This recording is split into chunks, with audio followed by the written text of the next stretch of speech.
Hi, welcome to the second part of your video project series. This video is going to be about 5 minutes long, and I know that because I've tried this video 3 times already. So let me tell you quickly about your differentiation toolbox and then also your new to me paper. Both are worth 20 points and are an alternative to the reading resource unit. The goal of the differentiation toolbox is to provide you, students, with the opportunity to think about literacy instruction from the viewpoint of what you think your students' needs will be. You are going to submit it into the Dropbox and a discussion board forum because I want you to share it with your fellow classmates. An example is provided in ELC, and there's also a rubric in ELC. And to briefly explain what I'm looking for is you are going to create an annotated bibliography of resources that help you understand how to differentiate for a certain group of students. You don't have to limit that if you want to sort of use a broader learning disabilities instead of a specific learning disability. That is fine. I want this to be helpful for you, and so the population of students that you work with might be very specific or more general depending on your placement. An annotated bibliography contains a reference, so where to find the article or book or website, and then a description of what is found in that article, book, or website. If you're doing an article or a book, I need you to please use APA, the 6th edition, which shouldn't say 6 editions, it's only one, for books and articles. For a website, if you just provide the link, that is fine. And I would put the reference at the top and then the annotation below. Use complete sentences in your annotation, please. Remember who you are providing this differentiation for. That's the audience of the resource. Why didn't you include it? Why is this valuable?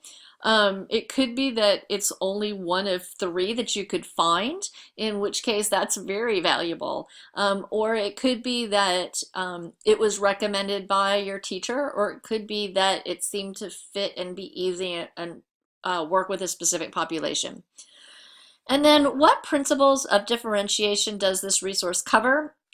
Figure 2.1 in the upload to ELC provides you with more information, but you differentiation the process, the product, or the content. So when you're differentiating, you're either going to give them something that they need to have different at the end than other students, they're doing it a different way than other students, or you've given them different materials to work with than other students. And differentiation is a comparison to other students. So you don't differentiate for one student. If you're working with one student, that's not differentiation. And we will actually have an entire lesson on it, so you will learn more coming up. And then any other additional information that you think is going to help you and your classmates when someone is searching for information that's going to help you rationalize or look for those resources.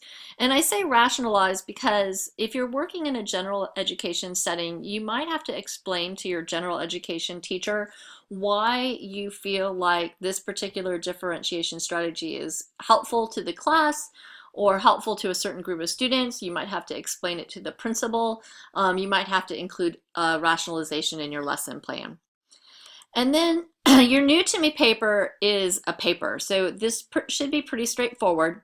The goal is to give you the opportunity to explore literacy or reading instruction with your population of students in mind, or a particular strategy or topic that you're really interested in that you just don't feel like we covered adequately in the class. And it's a survey class, so I can't cover everything adequately.